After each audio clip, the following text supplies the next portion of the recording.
Well, the 2026 Tony Awards are officially in the books. We had surprises, we had upsets, and we had incredible performances. And somehow, after the whole ceremony, the thing I wanted the most was corn pudding. But before we get into that, if this is your first time here, my name is Joel. I create content around plays and musicals across Southern California, but occasionally I also cover the biggest stories happening in the theater world. So if that's your thing, make sure to subscribe and follow me on my social media as Behind the Encore after watching this video. Now let's talk about the Tonys. Going into this year's ceremony, one thing felt very different compared to last season. Last year, there was a very clear front runner, a show that seemed to dominate every conversation. Of course, I'm talking about Maybe Happy Ending.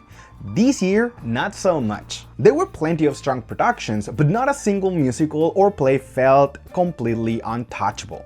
You had the highly anticipated revival of Ragtime, new musicals like Schmigadoon and Two Strangers, and plenty productions that had passionate supporters throughout the season, and because of that, I expected a pretty balanced distribution of awards. And honestly, that's exactly what happened. And let's start with the host. When it was announced that Pink would be hosting, I was a little bit skeptical. It felt like a bold choice, but from the moment the ceremony began, she completely won me over.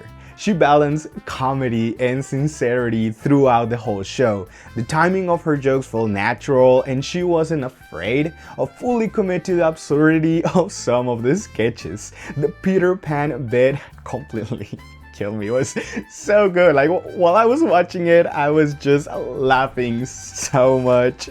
Also, Neil Patrick Harris, he's amazing. I knew he was gonna be on the show, so it was a perfect duo. And also the Paddington reference. As soon as I heard the word marmalade, I knew Paddington was coming. It's one of the most anticipated for likely the next season, so of course he had to make an appearance here. Between the jokes, the musical moments, and her appearance during the Chicago anniversary performance, I thought Pink was fantastic. But now let's move over to the plays. Without question, the biggest winner of the night was Death of a Salesman. Winning 6 Tony Awards is not an easy feat, even though some of the acting awards went elsewhere, with Leslie Manville winning for Oedipus and John Lithgow taking home leading actor for Giant. It was still a huge night for Arthur Miller's classic. And it's always exciting to see a production of a classic resonate with modern audiences in such a big way. I'm really hoping for a West Coast premiere of this play so I can go see it and see why all the buzz is about. But let's be honest, most of us theater fans were watching the musical categories very closely, because that's where things got interesting. Going into the night, I knew Ragtime was one of the favorites. Personally though, I was secretly rooting for Schmigadoon. I'm a huge fan of the television series in Apple TV, and seeing it successfully transition into the stage has been one of the biggest interesting stories of this season. And of course, like, there is a lot of rumors for a season 3, so having winning Best Musical, Apple TV, what you're doing. If you're listening, Tim Cook or whoever is in Apple TV right now, make a season 3. Many people would love to see a season 3 of Schmigadoon, so make it. At the same time, I was curious to see whether Titanique or Two Strangers could pull off an upset somewhere along the way. But let's start with Ragtime. Joshua Henry winning leading actor felt almost inevitable. This role has belonged to him all season long.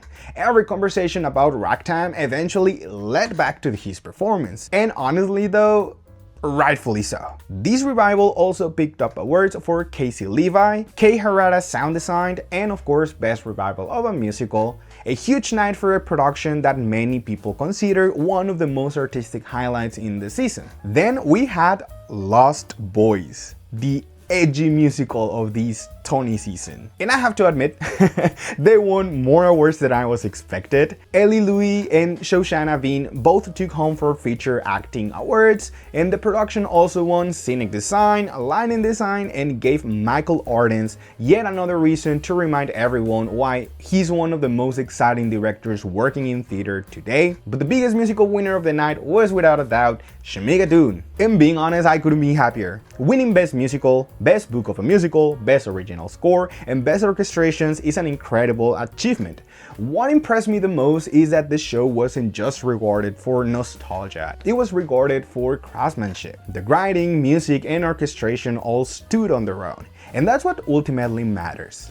Meanwhile, Cats the Jellicle Ball continued doing what it's been doing all season long, winning for Best Direction and Costume Design that felt completely deserved, and also their performance under the shields, you completely ate. It was amazing. Like the whole performance of Cats the Jellicle Ball, like they just ate. It was so good. Now let's talk about the biggest surprise of the night. Titanique and Two Strangers leaving empty-handed. That shocked me, not because I thought either show had a guaranteed win, but because both productions generated so much enthusiasm throughout the season, especially Titanique. Still, nominations matter. And being recognized at the Tony Awards, it's a recognition by itself. Now, let's get into the performances. We all know we all watched performances at Tony Awards, and honestly, this year's performances were pretty strong as well. The only thing that left me scratching my head was Titanique. Maybe it was just me, but something felt off with the sound mix. The microphones didn't sound quite right, and it distracted me from what should have been an showcase performance. But I'm curious to know if anyone else noticed that or if it was just me. On the opposite end of the spectrum, we had Ragtime, and they absolutely delivered. Everything about that performance worked. Camera worked, the audio mix, the choreography, the emotional impact. It felt cinematic without losing the feeling of live theater. And if there wasn't already enough demand for a national tour, that performance probably created some. It definitely did to me. We also got some fantastic anniversary performances. The 30th anniversary celebration of Chicago reminded everyone why this show refuses to leave Broadway.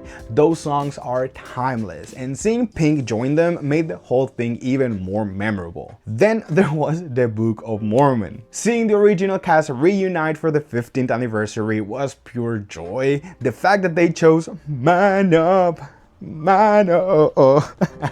was perfect. And watching Josh Gad step back into that world felt like no time had passed at all.